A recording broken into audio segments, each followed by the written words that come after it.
ces élections régionales dans les Pays de la Loire, l'un des thèmes dominants que je souhaite développer dans la région est celui de l'écologie heureuse. L'écologie heureuse, c'est l'écologie du sourire et ça n'est pas l'écologie du punir.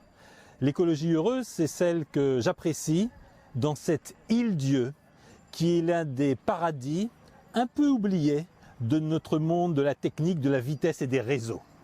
L'île-dieu, paradis écologique, j'ai pu apprécier dans ma visite la richesse de la biodiversité, des dizaines de variétés de graminées, des plantes herbacées, des fleurs. J'ai aussi apprécié la diversité des insectes. L'île-dieu fait partie de ces rares territoires de France où en marchant dans les herbes, on voit se lever des nuées de sauterelles, d'insectes volants, etc., etc.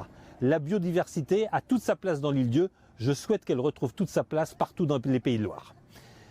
Mais ce paradis naturel que nous croyons à tort acquis, il est fragile. Il est fragile aux pollutions chimiques, il est fragile aux pollutions de toute nature, que la construction d'immeubles, que la construction d'infrastructures démesurées, qu'une trop grande fréquentation humaine, qu'une pression touristique et démographique trop grande peut lui faire subir. Cette nature et cette richesse de la nature que nous croyons acquise, elle est en fait extraordinairement fragile. Elle est le fait du travail de génération et de génération de pêcheurs, d'agriculteurs, de maraîchers qui ont toujours travaillé en harmonie avec leur terre natale.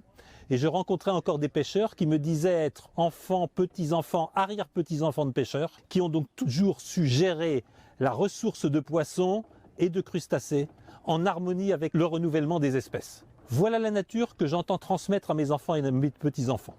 Voilà la nature dont j'entends que tous les citoyens des Pays de la Loire bénéficient. Oui, nous vivons dans les Pays de la Loire, le plus souvent, dans un véritable paradis naturel. Sachons le garder, sachons le transmettre et soyons conscients que ce que nous avons reçu des générations précédentes, nous devons le transmettre à nos enfants et aux générations futures.